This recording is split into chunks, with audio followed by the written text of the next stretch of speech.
I'm in quite a good mood this morning because I've had a good night's sleep, and sleep is what I want to talk to you all about today because it's very important.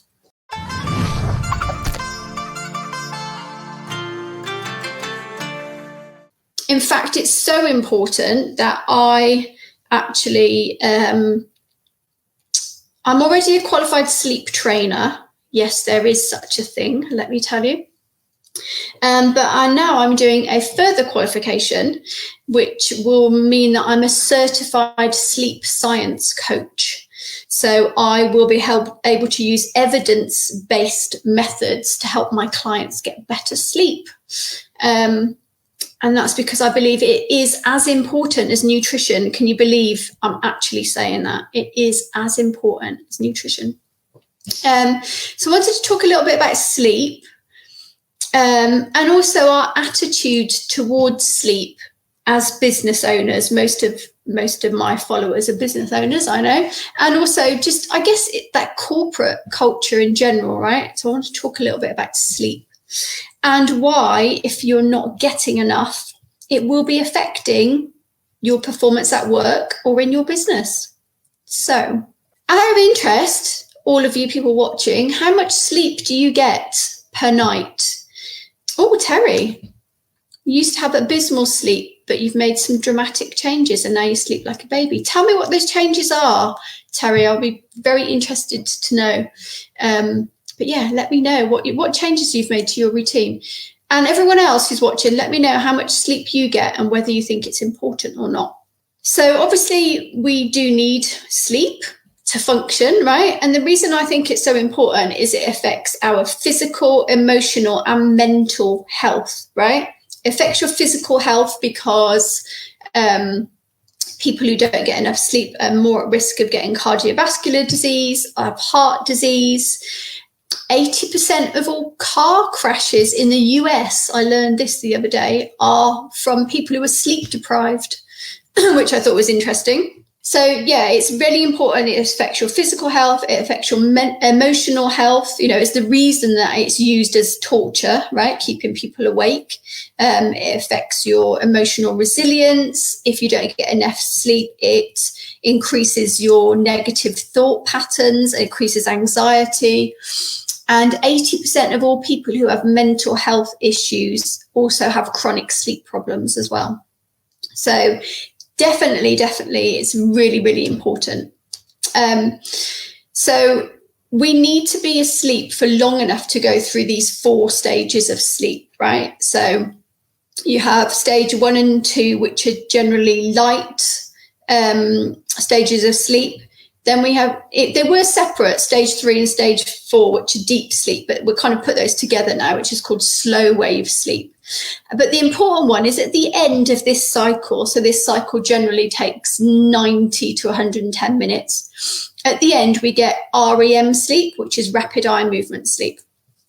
That is really important if you want to perform at your best, right? Because rapid eye movement sleep, it actually affects the hippocampus, right? So the hippocampus is the area in our brain which is responsible for learning, memory, for planning, and basically for kind of looking back on our day and ordering all our thoughts into a logical process. So for instance, if you're a business owner, you are not getting to that REM stage of sleep, or you're just staying in this kind of light sleep, you're not giving your brain and your decision making, your hippocampus, which is responsible for decision making, planning, memory, that is never getting the restorative qualities that it needs from sleep if you're missing this bit of sleep. So if you're not getting good sleep, it's interesting, right? Our attitudes towards sleep, because in the 80s, we had all that kind of like Wall Street bullshit, right? I lived in the corporate world as well, where it was like, lunch is for wimps, sleep is for wimps, all that shit, right? It was seen as quite macho, right? To boast that you only got so much sleep. But what people didn't realize then is that just makes you look like a dick, right? Because basically if you go, I survive on 4 hours sleep, that basically means I'm operating at less than an optimal level for the other 20 hours of the day. That's what that says to me. It's not impressive. It's not big, it's not clever, right? So actually, it's really interesting that our attitude towards that is that it's kind of like a macho thing to do, right? And sleep affects our health so much that basically, if you don't get enough sleep, you're doing that by choice a lot of the time, because you're either going to bed late, you're getting up too early, or you're not doing the healthy habits and behaviors that you need to make sure you get a good night's sleep. So all those people, I get a lot of people who kind of say, I survive on 5 hours sleep a night. I've trained my body to survive on 5 hours sleep a night. No, you fucking haven't, right? You're being a dick because you don't realize the long-term health effects. It's as stupid as saying, I'm 10 kilos overweight, but it's okay because I've trained my body to be okay with being 10 kilos overweight, and I won't suffer any of the health consequences of carrying this extra weight around with me for 20 years because I've trained my body to accept the fact that, I'm just not, it's fine. I've trained my body to be overweight and not get any repercussions, right? It's exactly the same with your sleep. I'm gonna read the other comments, but this one has just caught my eye. So it's not the case that some people naturally need less sleep than others. The difference is minimal, right? As we get older, we find it more difficult to sleep in longer blocks. So that's why older people get up earlier, right? And yes, you can train yourself to survive on less sleep, but most adults under the age of 70 need between 7 and 9 hours sleep. So that difference is really minimal, right? And it's really interesting when people do this whole kind of like 4 a.m. club, 5 a.m. club, whatever the fuck it is right now. I need less sleep. I naturally need less sleep. Most of the time you don't, right? And a lot of the time, forcing yourself to be in the 5 a.m. club actually goes against your physiology. I'm going to get a bit sciencey now, right?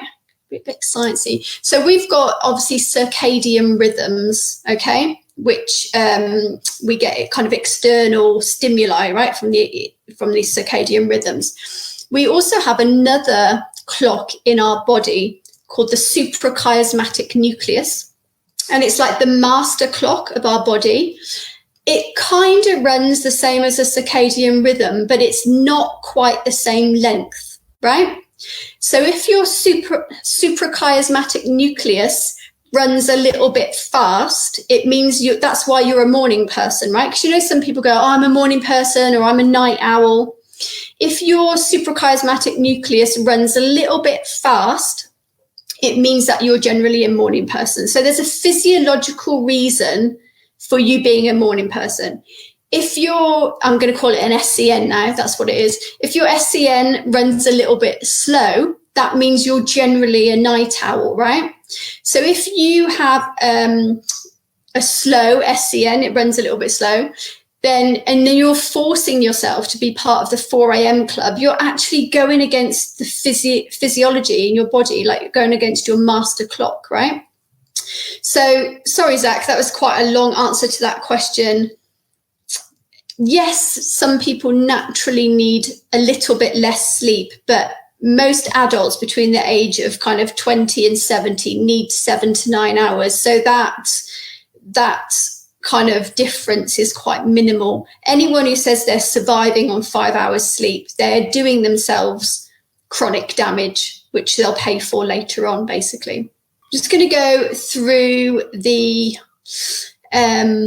comments. Let's see what's going on. Terry, so you hit the sack and get up at the same time every day. That's super important, right? Stop eating pizza at 11 p.m., cut out caffeine, exercise, read before bed rather than watch TV. So all of the things that you've done there are super important and very effective, right? Going to bed at the same time and getting up at the same time every day is one of the easiest ways to get yourself into a regular sleep pattern, right?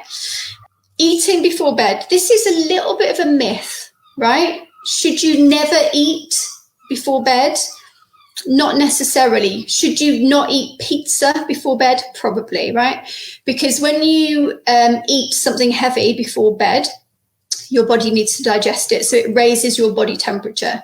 One of the main reasons that we don't sleep properly is our body temperature is not correct, right? So anything that raises your body temperature before you go to bed, eating, alcohol, right? So alcohol is a bit of a nightmare because it sedates us, so we fall asleep quickly.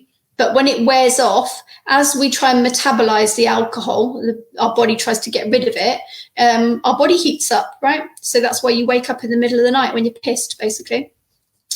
Exercising should be done earlier in the day, and reading before bed, so no screen time. So very good, Terry. I'm glad you've managed to improve your sleep using all those things. Sleep is super important, but I rarely get enough good quality sleep. I'm always tired. Part of that is having to get up earlier than my natural body clock wants to. Yeah, unfortunately for people who, like, I always say that I'm super, super fortunate, right? One of my favorite things, or one of the main things that I wanted when I came to work for myself, is that I never wanted to start my day on anyone else's terms ever again. And I never wanted to get up with an alarm clock. And actually, this is a really good way to find out what your natural rhythm is. If you have the opportunity to do that, so if you have a week off work, or if you work for yourself, if you go to bed at the same time every night for a week and see what time you naturally wake up, that's what time you should be waking up, right? But Liam, for those of you who need to get up with an alarm clock, another strategy that you can try is that those cycles that I was talking about, they're generally between 90 and 110 minutes. So if you look at what time you need to get up, what time your alarm clock goes off, and if you count backwards in 90-minute cycles and try and go to bed at the start of one of those 90-minute cycles, in theory, you should wake up near the end of a cycle, which means you won't be waking. You know, if you wake up, if your alarm goes off in the middle of deep sleep, you're fucked, right? You're going to be like, Jesus Christ, trying to come to. That. Could you try again? Siri, I'm not talking to you. Jesus Christ, I don't know what's happening. Sorry about that. You should be sorry, Siri. Shut your mouth. Jesus. Sorry about that. So yeah, if you try and wake up at the end of one of those cycles, that should help. So try counting backwards from your alarm in 90-minute cycles and see what's a good bedtime for you. Yeah, that's another was said by people under 30. I feel really old now. Sleep when you're dead. Oh, Zach, you wish you hadn't asked. Why? Because I started talking about suprachiasmatic nucleus. But now you know, right? Now you know. Carla, you're part of the 4 a.m. club when the gyms are open, but you do go to bed at 8. Well, that's it. You know, if you do have to get up at a certain time, or you need to get up at a certain time because that's the only time you have to yourself, you need to offset that with other behaviors, healthy behaviors, like going to bed at a decent time, making sure your sleep environment's right, making sure you're in the correct mental state, right? Because that's another interesting point. People are like, oh, I need to go to sleep. You don't just go to sleep. Right? Because if you did, that's actually a sleep disorder, right? If you just go to sleep, when my head hits the pillow, I'm asleep straight away. That's a sleep disorder.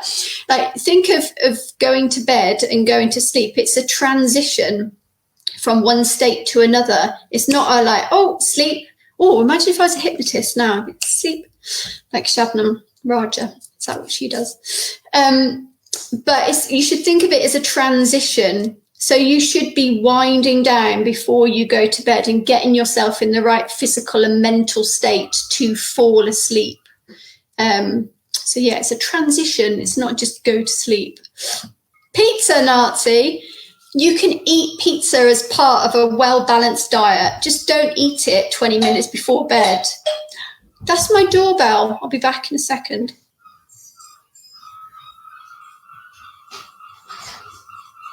Lara, according to your Garmin, your rhythm never includes deep sleep. That's really interesting. I mean, obviously with all of those gadgets, I mean, I wear a Fitbit that tracks my sleep as well, and they have loads and loads of useful information, but they're not 100% accurate. So Lara, I would probably say to you, how long are you sleeping for? Are you relaxed when you go to bed? Because it seems like maybe if you're just, light sleep rather than getting into deep sleep, it means that maybe you're not got yourself into the right mental state to fall asleep, if that makes sense. But yeah, that's interesting. Might be a little bit of inaccuracy because deep sleep, I mean, I wonder if you'd feel this, Laura, because I know that you exercise, right? Particularly if you lift weights. Deep sleep is really important because that's the restorative sleep. So that's when your heart rate slows right down. It's when we release growth hormones as well. So if you have been weightlifting, for example, I know you like kettlebells and stuff.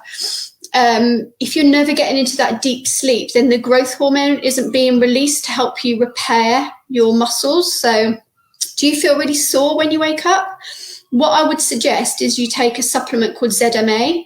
It's completely natural. It's not like a sleep drug. So it's basically just zinc, magnesium, and vitamin B12.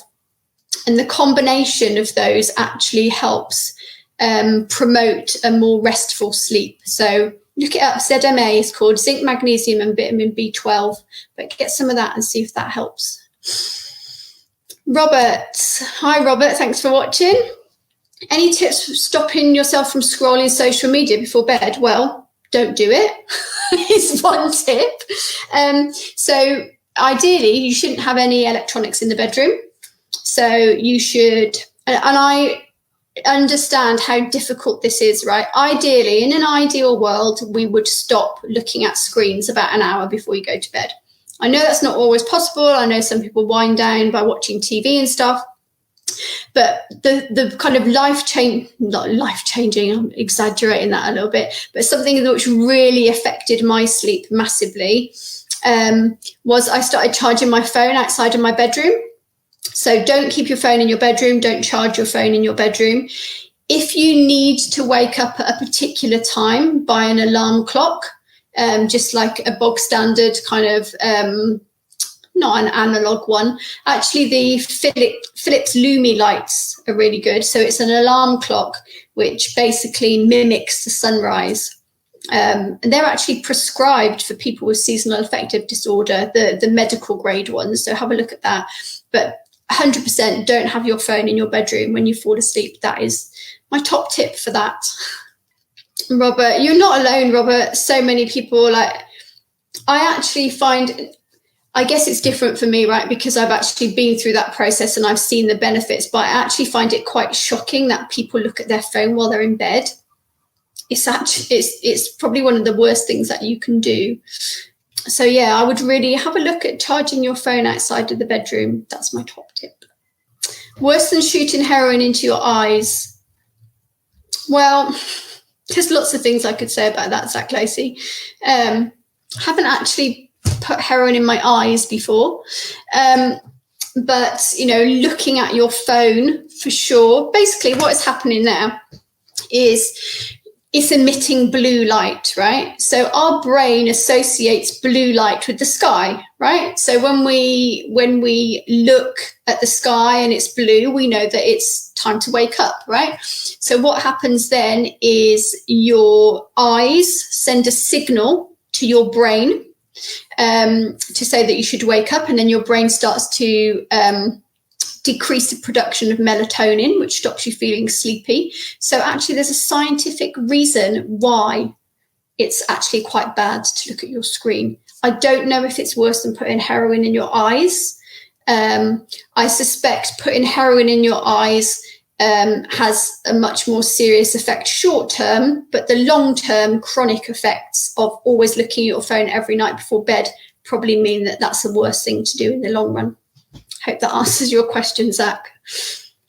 Liam, you use a particular type of YouTube video to help you fall asleep. Have blue light filter on, and that video type always makes you drift off. So yeah, if you've got things that help you sleep, obviously you can use those. So a lot of my clients use the apps, either Calm or Headspace. Obviously, I understand that the irony of saying don't have your phone in your bedroom when these are apps that are on your phone, right? I actually have a Sonos speaker in my bedroom. So what I do is I leave my phone in the lounge and I connect it to my Sonos speaker, and then I actually listen to hypnotherapy recordings that Shabnam Raja has done for me. That's how I fall asleep. I let her into my brain when it's at its most vulnerable, which I think is quite a brave thing to do, but it works anyway. But if you've got like a wireless speaker or something, you can put that in your bedroom, connect your phone to that and play. Calm have really great sleep stories, actually, read by people like Stephen Fry, Matthew McConaughey, loads of like really cool stories. Headspace does the same, or, if you've got a YouTube video or whatever, if you've got something that kind of is part of your routine.